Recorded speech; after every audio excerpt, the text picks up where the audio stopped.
Good day everyone. Our discussion class for today is about the properties of the definite integral and the fundamental theorems of calculus. To start with, I have included here three sets of examples. For the first part, we're going to apply the different properties of the definite integral to determine the values of these two. For the second part, we are asked to find the derivative of the following functions, and we're going to do that by using the first fundamental theorem of calculus. For the third part, we are asked to evaluate the following definite integrals, and we're going to do that first by determining an antiderivative of the following function. Then afterwards, we're going to use the second fundamental theorem of calculus. Let's start with section A, number 1. If the definite integral of f is 3 and the definite integral of g is 8, find the value of this definite integral. For the solution, let's start with the unknown. According to the lecture, if ever you have the definite integral of a sum, then it's just the sum of the definite integrals. So we have the following. According also to one of the properties of the definite integral, if ever you have a constant factor, you can always factor that out. Meaning you can factor out 3 here, and then you can factor out 2 here. Now, recall that we are assuming that the value of this one is 3. Likewise, the value of this one, as assumed, is 8. By substitution, you have 3 times 3 minus 2 times 8. So that is 9 minus 16, which is negative 7. So the final answer for number 1 is negative 7.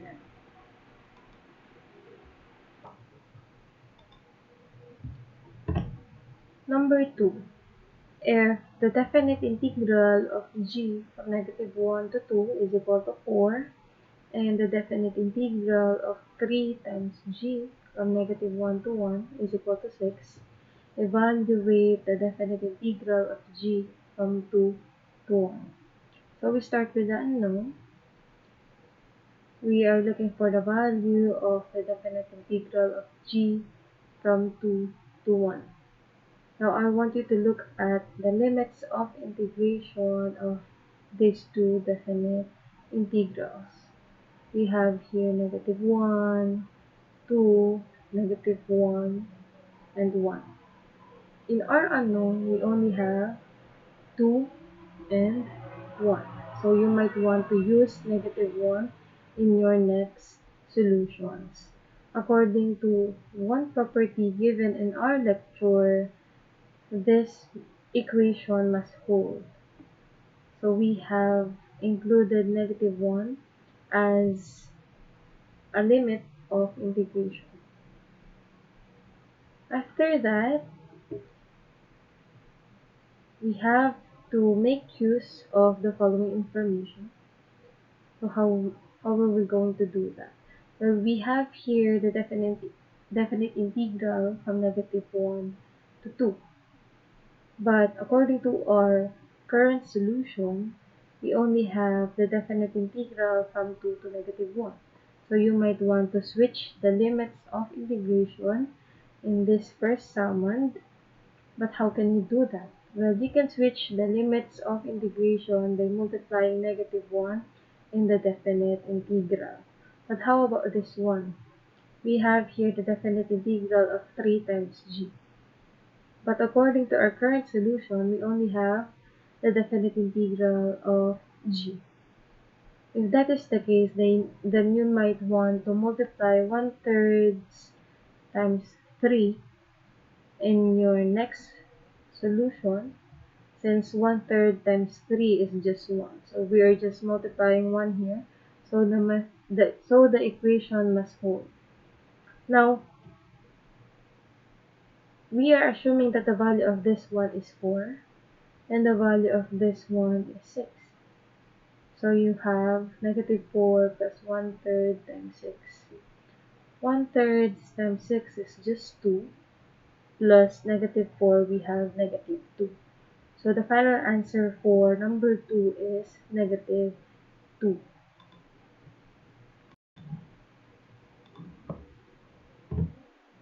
Section B. In section B, we are asked to find the derivative of the following functions. So we are given these type of functions. We have here capital F. In order for us to use the first fundamental theorem of calculus, we must express capital F as a sum of this type of definite integral. So you have here f of some variable, and then a constant in the lower limit, and then some function in x in the upper limit of the integration. So we start with this one.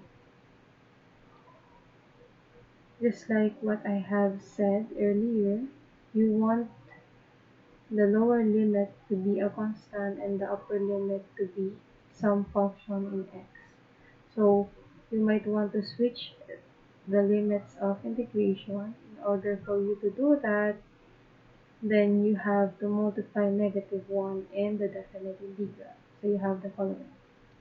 So I want you to look at this as the definite integral of f from 2 to g of x, where ft is t cubed over 1 plus t cubed, and g of x is 1 minus 3x.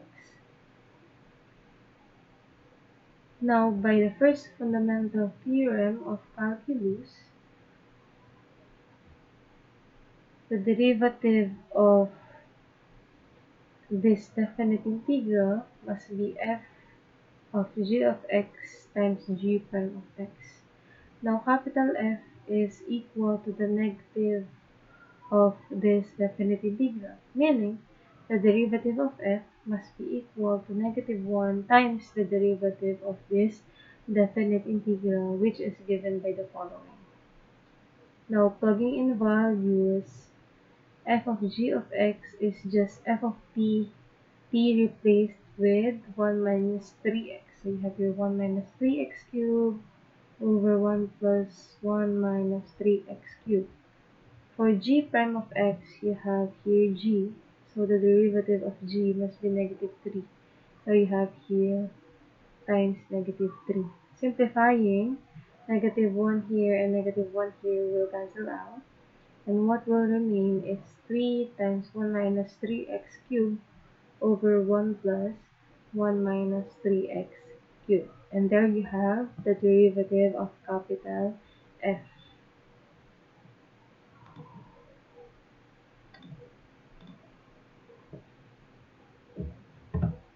Number 2, you have here capital F equals the definite integral of square root of 1 plus m cubed from 1 to 1 over x. I want you to look at square root of 1 plus m cubed as f of m, and then 1 over x as g of x. So you have represented capital F as a definite integral of this form. According to the first fundamental theorem of calculus, the derivative of this definite integral is just f of g of x times g prime of x. Plugging in values, f of g of x is just f of m replaced with 1 over x. So you have the following. And then for g prime of x, you have here g equals 1 over x. So g prime of x must be -1 over x squared by the power rule. So you have here -1 over x squared. So the derivative of capital F must be square root of 1 plus 1 over x cubed times negative 1 over x squared.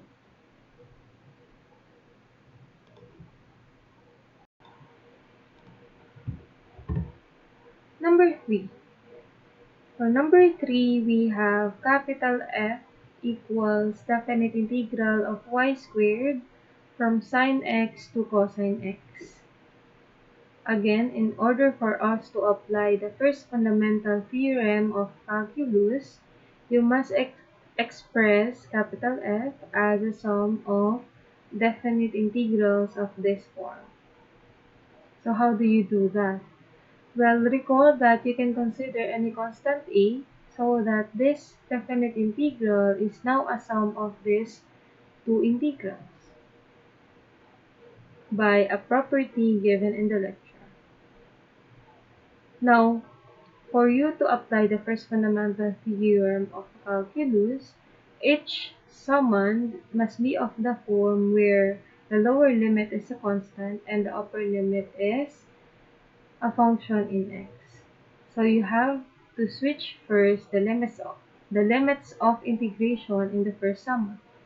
In order for us to do that, you have to multiply negative 1 in here. So you have the following. Now I want you to look at y squared as a function f in y, and then sine x as g sub 1 of x, cosine x as g sub 2 of x. By the first fundamental theorem of calculus, the derivative of this definite integral is given by f of g sub 1 times g sub 1 prime. Likewise, the derivative of this definite integral is given by f of g sub 2 times g sub 2 prime. Since capital F is equal to the sum of these two, capital F prime now is equal to negative of this term plus this term. For f of g sub 1, you have y squared, y replaced with sine x, so you have here sine squared x. G sub 1 is sine x, so g sub 1 prime is cosine x. For f of g sub 2, you have y squared, y replaced with cosine x, so you have here cosine squared x. G sub 2 here is cosine x, so g sub 2 prime must be negative sine x. So for your capital F prime of x, your final answer is negative sine squared x times cosine x plus cosine squared x times negative sine x.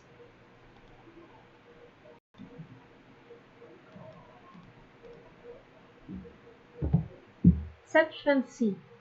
In Section C, we are asked to evaluate the following definite integrals. First, we're going to determine an antiderivative of each function, and then afterwards apply the second fundamental theorem of calculus. For number 1, we are asked to evaluate the definite integral of 1 plus 3t minus t squared from 0 to 4. First, let us identify an antiderivative of 1 plus 3t minus t squared.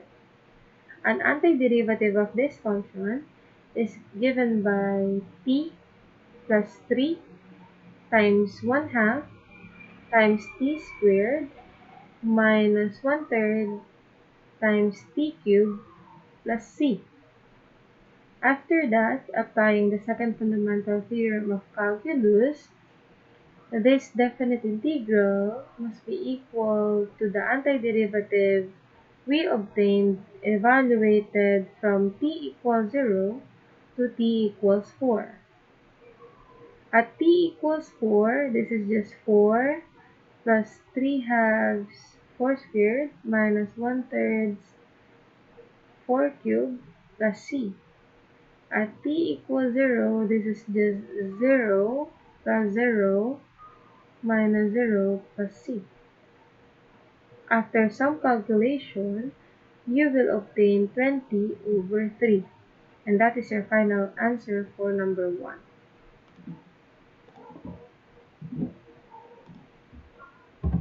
Number 2.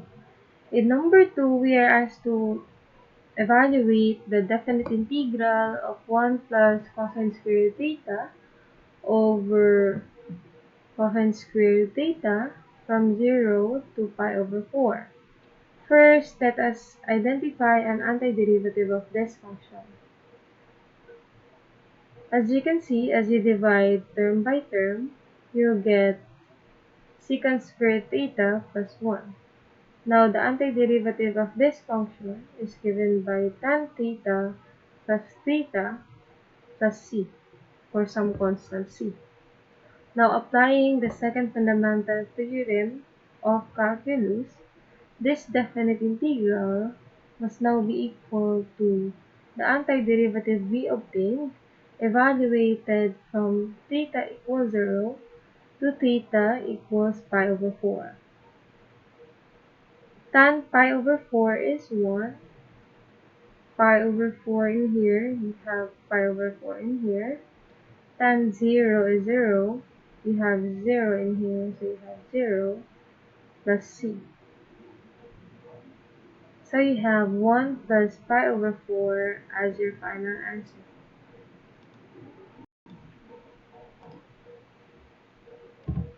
Number 3. In number 3, we are asked to evaluate the definite integral of y times square root of y minus 1 from 1 to 2. First, let us identify an antiderivative of this function. So we're looking for an antiderivative of this function. Notice that y minus 1 here has a non-integer exponent, which is 1/2. So you might want to let u to be y minus 1.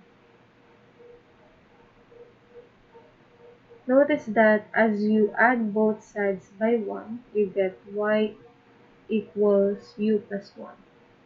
Moreover, if you differentiate both sides, you get du equals dy. Now, changing the variable, y will become u plus 1, y minus 1 raised to 1/2 will become u raised to 1/2, and dy will become du. Now, distributing u raised to 1/2 in these two terms, you get u raised to 3/2 plus u raised to 1/2. Now, taking or determining the antiderivative of this function, you get 2/5 u raised to 2/5, rather 2/5 times u raised to 5/2 plus 2/3 u raised to 3/2 plus some constant c. Now, returning to the original variable, we replace all the u here with y minus 1. So this is an antiderivative of this function. Now, applying the second fundamental theorem of calculus, this definite integral must now be equal to the definite integral to the antiderivative we obtained, evaluated from y equals 1 to y equals 2. At y equals 2, y minus 1 is just 1. So you have here 2/5 plus 2/3 plus c minus, when y is equal to 1, y minus 1 is 0. So you have here 0 plus 0 plus c. So you have here 0 plus c. Thus, your final answer for number 3 must be 2/5 plus 2/3 or 16/15.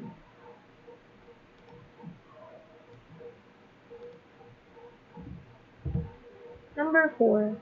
For number 4, we have to identify the value of the definite integral of 1 over square root of w times square root of w plus 2 cubed from 1 to 4. Now, the first thing to do is to identify an antiderivative of this function. So we're looking for the antiderivative of this function. Now, if you have let u to be square root of w,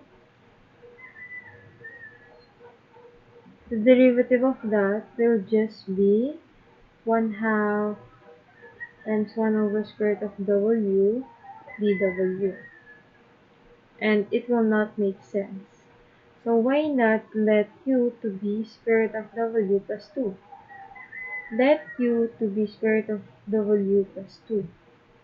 If that is the case, then the derivative of u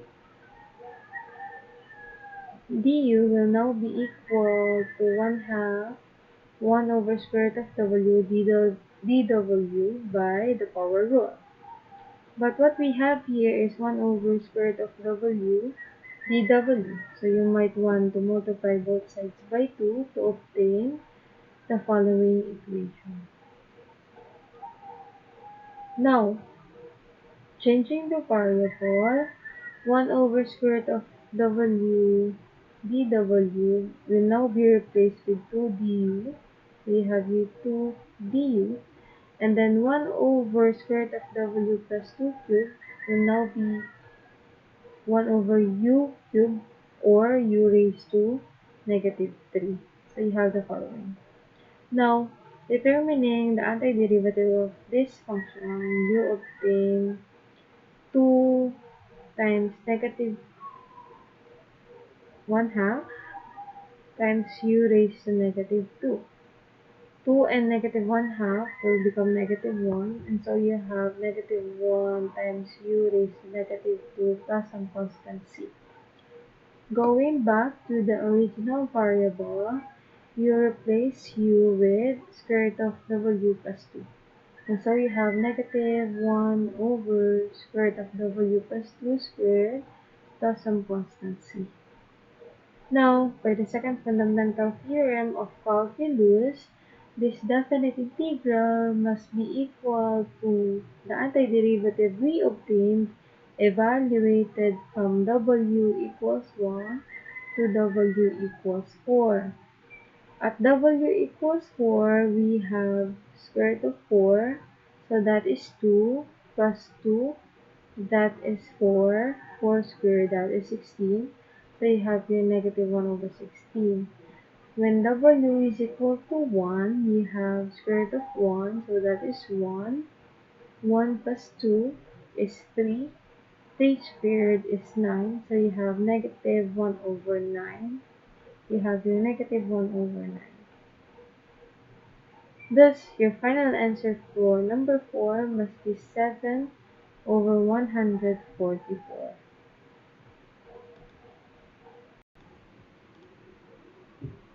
For the last item for today, we have the definite integral of the absolute value of x plus 1 from negative 2 to 2. When dealing with absolute values, you have to establish first the definition of the 1 in absolute value.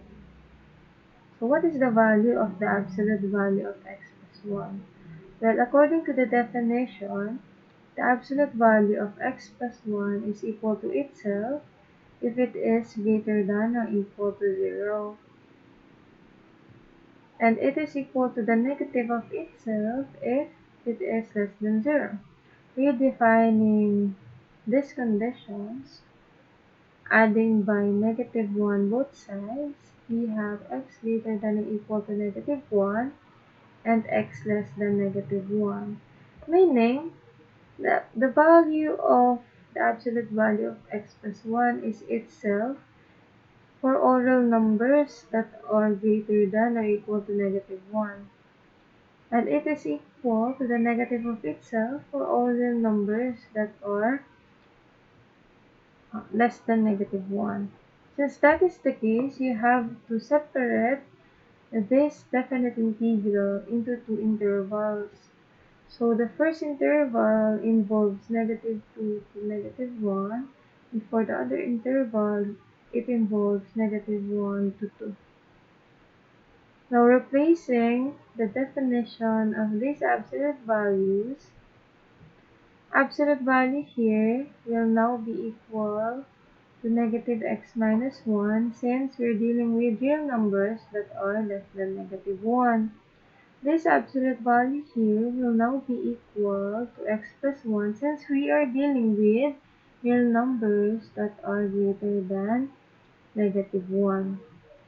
Now, determining the antiderivative of this one, we have -1 times 1/2 times x squared minus x evaluated from x equals -2 to x equals -1. Determining the antiderivative of this one, we have 1/2 x squared plus x evaluated from x equals -1 to x equals 2.